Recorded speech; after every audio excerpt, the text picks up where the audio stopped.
This video will not be monetized. On Twitter, a variety of different accusations have come out against some top Splatoon players. There are others that are worth talking about, but what I'll be discussing in this video are specifically the accounts of sending racist messages to Black and Asian Splatoon players and making jokes about the Israel-Palestine conflict. I hope we can understand that if there's something I'm not addressing here, it's not that I don't care about it, just that the conversations are branching off in a lot of different directions all across Twitter, and I can't see all of it, and I couldn't cover all of it in one coherent video even if I could see all of it. I'm not going to show the evidence on screen, but there are lots of screenshots, and the players accused haven't been denying the screenshots from what I've seen.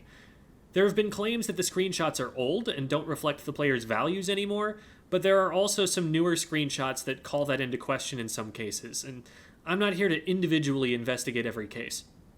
Among the players accused are some members of Jackpot, the North American team that won the 2024 World Championship and got their player characters put on a splash tag banner that got distributed by Nintendo. Let me be clear, I am not in a position to speak with authority about racism. My perspective on systems of oppression like racism is not informed by a special study of them or by the experience of being directly victimized by them. I can only speak on the subject based on the experiences that others have shared with me. So instead of listening to my secondhand understanding scraped together from a collage of accounts from people of color, skip that whole game of telephone and listen to the people of color about it. Listen to the Black people speaking up about the use of slurs against them or being dehumanized by being compared to animals. Listen to the Asian people speaking up about the racist caricatures shared of them. Look at what is happening in Palestine. I'm sure there are more accounts being shared that I haven't even had time to read yet, but go find them. Don't talk back to them or get defensive about them or protect your ego against them. Listen. I was hesitant to even make a statement at all because I don't want all the energy you have for this situation spent hearing a white person's perspective on it. Ultimately, though, what I saw in the statements on Twitter and elsewhere is that it's frustrating when people with privilege and platforms stay silent. So I'm going to trust that imperative and I'm going to do my best. It's an indication of optimism for what this community could be that people are speaking up and sharing their stories about being mistreated. If people didn't have faith that the community could be better, they would not expose themselves and speak up and draw attention like this. They would just leave. Conversations like these are like a friend choosing to confront you and set a boundary instead of quietly starting to drift away from you and eventually ghost you.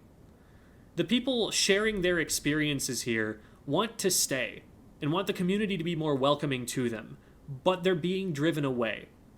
You should not respond with reactance, as if your freedom is being restricted for being asked not to use certain words and being asked to confront those who use them on behalf of others.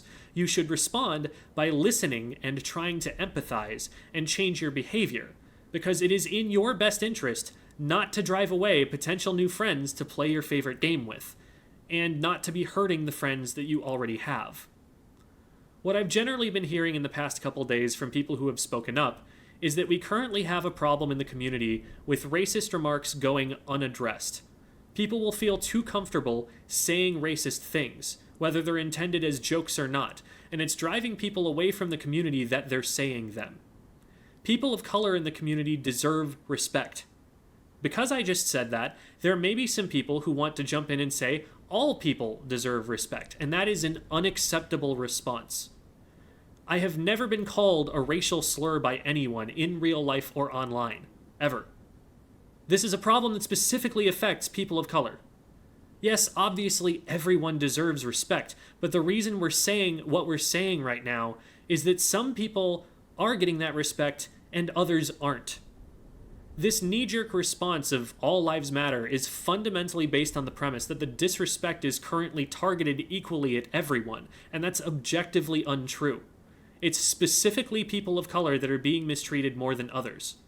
The screenshots going around are referencing racism against Black people and Asian people, so the attention should rightfully be focused on the changes that Black people and Asian people are calling out for. Any attempt to minimize the disparity between the unfairly favored and the unfairly persecuted should be treated as a bad faith distraction from the issue at hand.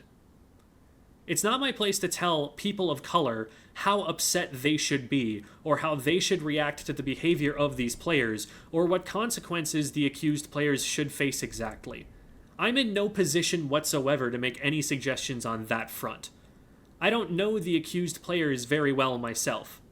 While it might be helpful, as someone close to the accused players who'd be looking to help them be better, to know whether this came about as a result of an ideology of hatred, of hating the people involved and callously using language they knew would hurt them, or of trying to joke around and be too comfortable with them in ignorance of the history they were invoking to do so. As far as my perspective is concerned, it really doesn't matter. Even jokes make it easier for bad faith actors who really are hateful, who really are trying to harass certain people out of the community, to hide in our midst.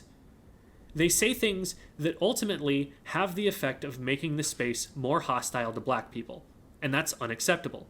Black people have a massive positive impact on the community by choosing to be here, and they deserve respect. They've said things that have the effect of making the space more hostile to Asian people, and that's unacceptable. Asian people have a massive positive impact on the community by choosing to be here, and they deserve respect.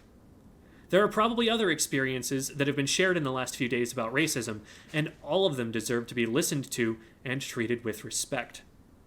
Making the space unwelcoming to anyone for any kind of bigoted reason always makes you a net negative to the space.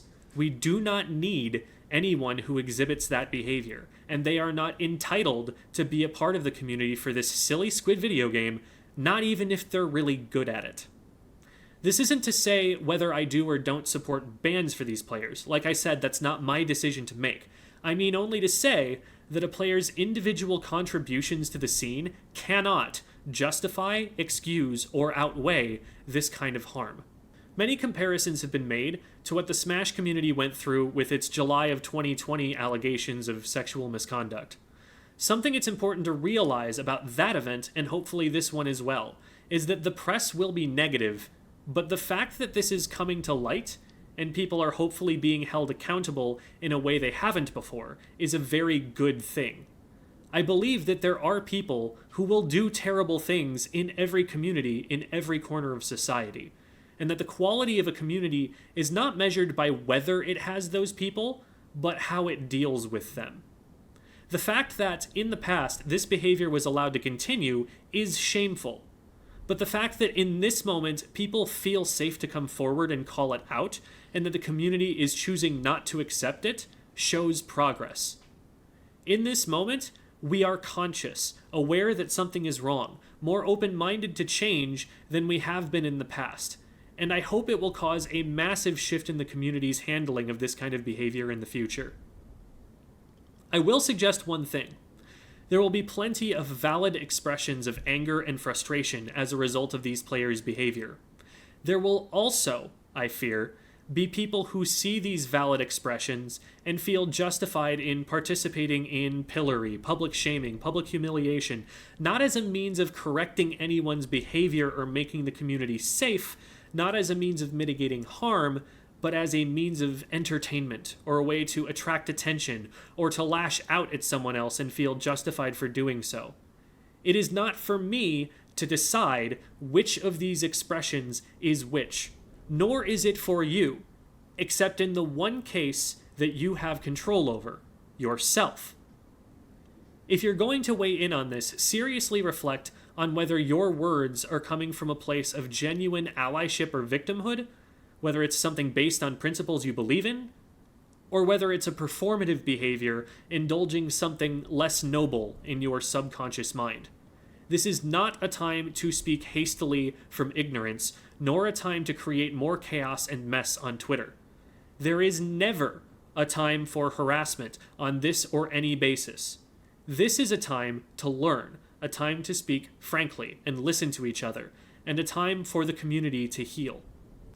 I've been a part of competitive gaming communities for most of my life, and I've also been in a professional situation to see a lot of young people grow over time. The things the accused players have done and said are not okay, and the way they responded when called to account for them have also reflected that their personal ideologies are not in the right place right now. This is something that's rightfully embarrassing for them. They will not process and learn from this perfectly right away. It will take time, reflection, for others to share their experiences, and a lot of empathy for them to reach a place where their conduct is appropriate for a community like ours again. Be very wary of these players hurrying to return to the scene. Any indications that their apologies are performative, a means of regaining access to what they once had, instead of honest disclosures of their personal feelings. They have an ulterior motive to be seen as repentant. But at their age, they are growing and changing faster than adults do. In only a few years, they will be dramatically different people. They may not have learned from this in that time, but on the other hand, maybe they will have. This is why I say to hate actions, not people. Do not take this to mean they need to be a part of the Splatoon community or that they deserve to stay. The community needs to act in its own best interests, making itself as welcoming as possible to as many different people as possible to sustain itself and respect the value of those within it. It is possible for the accused players to learn from their mistakes and grow as people, and return later on and be valuable contributing members of the community again. It is also possible for them to learn from their mistakes and grow as people and become valuable contributing members someplace else, even if our particular community decides not to let them back. We are not ruining their lives if we choose to remove them. It's not that they have nowhere to go. What's important is that we keep our community safe and express very clearly that this kind of behavior is unacceptable so it doesn't keep happening. Respect Black people. Respect Asian people. Do not make light of situations of oppression and war like the situation in Palestine. Making careless reference to violence being done against a group of people is an implicit threat against the safety of those people. And everyone in this community deserves to feel safe. If you hear someone using this kind of language callously, slurs or racist references or speech that's tied to violence and genocide and similar human misery, express to them that they need to stop in no uncertain terms. Don't let it slide because you're trying to fit in. Above all, listen when someone says that something makes them uncomfortable. Really try to understand so that people with experiences that are different from yours can be seen and heard instead of being alienated and forced away. This is part of what it means to be good to each other. Let's be better at that from now on.